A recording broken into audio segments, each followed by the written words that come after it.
Let's have a closer look at the new Ferrari 499P. We already took a first look a couple of months ago when the prototype was first spotted, check the link below, but now the car was officially revealed and there are lots of interesting features to talk about. Let's start with the background of the project. Why is Ferrari going to Le Mans again after 50 years and now competing in F1 and Le Mans?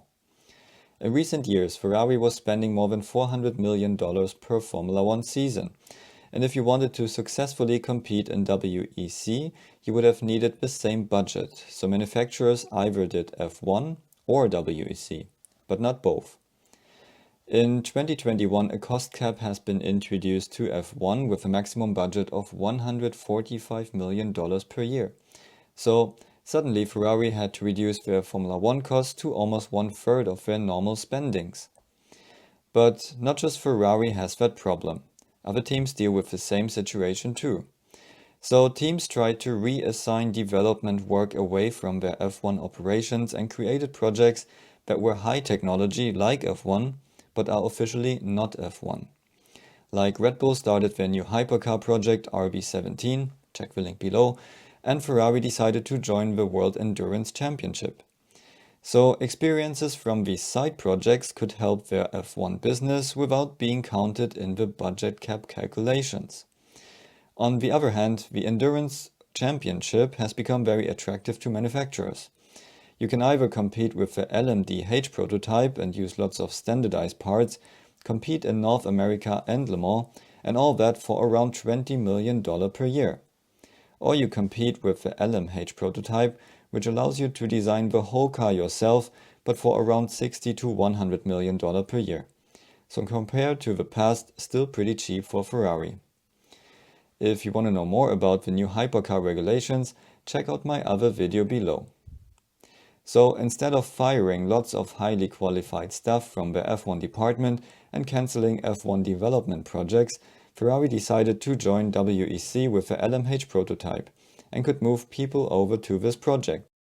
That, on the other hand, makes this project very interesting because the F1 staff is now facing a new challenge and a new set of rules. Let's start with the structure of the car. Ferrari developed a completely new monocoque which has to be designed as a two-seater, but if we compare it to the Porsche LMDh car, which uses a standardized Multimatic LMP2 monocoque, the Ferrari's cockpit looks a bit slimmer. Also, we can see here that the Porsche's front overhang is a bit longer. Ferrari's driver sits on the left, so they have enough space for driver changes on the left, while the car is being refueled on the right in Le Mans. Also, the Le Mans track is clockwise, so the driver has better visibility in most corners.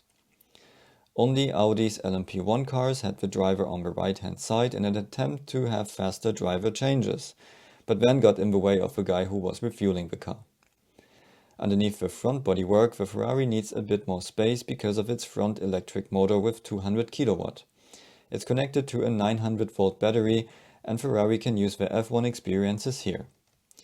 Behind the monocoque sits the 3-liter 120-degree V6 engine we know from the 296 GT3. For more info on this, check the links below. Why 120 degree? Because a 4-stroke engine needs 2 revolutions to complete all 4 strokes, so 720 degree. If we want an even firing order, you divide that by the number of cylinders and get 120 degree for a 6-cylinder engine. For standard road cars, that's not a very practical idea because the engine is too wide, but for a mid-engine car it works. Front-engine cars compensate the angle difference at the crankshaft, but that's creating areas of smaller cross-section, so weak points in the crank. In the past, the little space for the exhaust primaries underneath the engine was a problem, but Ferrari turned the heads on this engine, which then gives them enough space between the heads for primaries and 2 turbochargers. So the larger bank angle creates an engine with low center of gravity, but also a wider engine. But since this is a 2-seater race car, that's not a problem here. Interesting will be if Ferrari will use air-to-air intercoolers like on the road car here, or water-to-air intercoolers like in F1. So it's great they can use the same engine like in the road car here, which will help to develop it further on the road and on track, but the problem with this engine is that it's not designed to be a stressed member. The 296 is using a classic frame and the engine is sitting between the structure. For a race car, however, it's a huge packaging advantage if the engine is a stressed member, because you don't need an additional rear subframe. So the rear can be slimmer, which saves weight and allows for much better aerodynamics. So Ferrari took the 296 engine and redesigned it to be a stressed member in the 499P. Behind the engine sits an X-Track sequential 7-speed gearbox. Great about this drivetrain is that because of the short engine there is no gearbox hanging behind the rear axle, which in return allows to have a huge diffuser. And now let's talk about aerodynamics.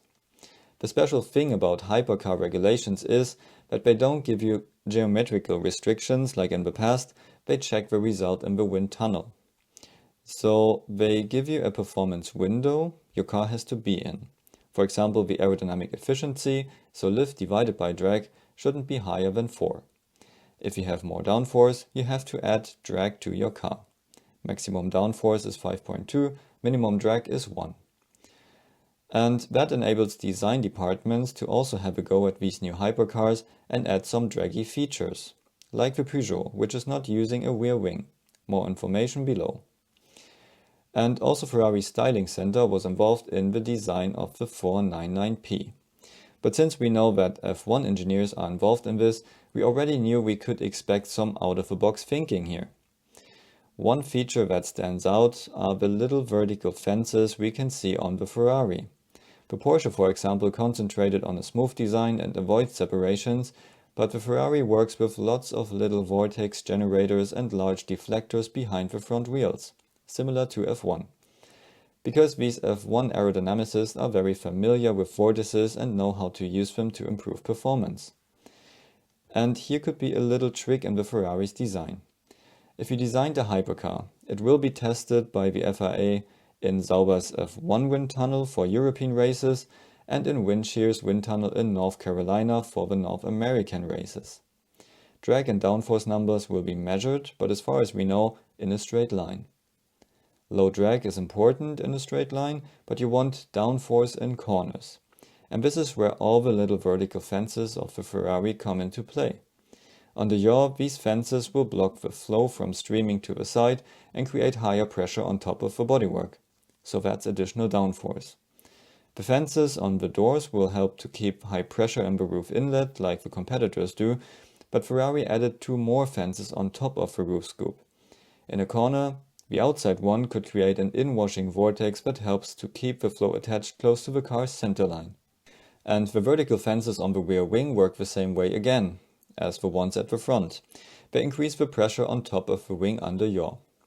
So Ferrari could have found a way here to have downforce within the regulatory limits in a straight line in the wind tunnel when the car is being assessed, but it creates more downforce once it's actually driving in a corner.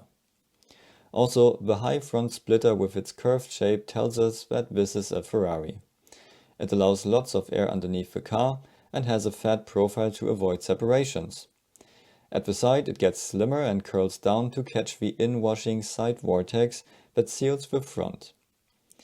If we take a closer look, we can see that they are using 3 elements at the front wing with a much lower sitting side blow behind it, just like in F1. Ferrari's hybrid system is only located at the front with the electric motor on the front axle and the battery in the cockpit. So the low temperature cooling cycle could be either completely separate in front, and these air inlets and outlets could be for the front radiators, or they do it like in F1 and combine the water intercoolers with the low temperature cooling circuit of the hybrid system. In that case, these inlets could be for brake cooling. But I would usually expect Ferrari to use F1 style ducts on the inner side of the wheels. We can see that the center fence is cut at one point to make space for the tow eye. It's located here so they can easily change the nose during a race. We can also see the pitot tube for reference pressure in the center and the cockpit air inlets. The front wheel cutouts are interesting too. It looks like Ferrari intentionally designed the wheel arches too small and now uses replaceable covers with different shapes and gurneys to cover the wheels. Also a way to change the car's setup. A complete contrast to the Porsche is the far forward-reaching side pod. On the lower side we have a path for the lower rear inlets, which could be for brake cooling. The rear section has some interesting features again. First of all, we can see the far forward reaching support cable, which means the next solid piece is a lot further forward, which helps to keep the mass moment of inertia around the Z-axis low. In other words, the car could be more responsive. Because of the two turbochargers in the center, the 499 has two exhaust pipes in the center too. They then have a 2-element rear wing and another element below which holds the rear light. It looks like a flat plate from the outside, but changes to a wing profile towards the center. And they use a gurney on this element. Underneath is the bodywork separation line with a gurney too, and a mid-sized cooling air outlet. It looks like Ferrari is using some side expansion behind the rear wheels to have a smaller wake in the center. That, and also the compact drivetrain, allows them to have a massive diffuser in the center. The exhaust pipes are now blowing directly to the lower separation line with its gurney. That means that together with the wing above and the diffuser below, they would be able to work the rear harder under full throttle when the exhaust gas is accelerating the flow in the center. And that's another question for the FIA wind tunnel test. Do they assess the cars with or without exhaust flow in the wind tunnel? Because if they don't, the Ferrari could produce more downforce with exhaust gas on track. The shark fin has an interesting shape that allows more flow to the rear wing under yaw. In hypercar regulations, teams can decide if they use a device at the front or one at the back to balance the car. We can see that Ferrari is using the rear wing flap to do this, and in these pictures the flap is in the middle position, so they can adjust it steeper or flatter. Also, we see here the 3 cutouts with inwashing profile in the rear wing end plate. Together with the larger side gurney flap, Ferrari creates extra outwash and hence increases expansion behind the rear wing. This increases the airspeed underneath the rear wing, which results in more downforce. So, in terms of technology and aerodynamics, the Ferrari 499P is an impressive vehicle. The fact that they are using a modified streetcar engine will also help future street cars. Maybe we will see the fully stressed V6 engine in a road car soon. Ferrari tries to keep the expectations low, and they expect a difficult first year. They admit that they are a bit late with this project compared to the competition. They will compete in Sebring 2023 for the first time, but only test the car since July 22. Until now they could only cover 12,000 test kilometers, while they are aiming for 30,000 kilometers. So there's still a lot of work ahead. Ferrari will only bring 2 cars, which will be operated by their trusted partner AF Corse. And because they want to improve reliability first, they are not offering cars for customers in the first year. So what do you think about the new Ferrari 499P? Let me know in the comments below and see you at the next video.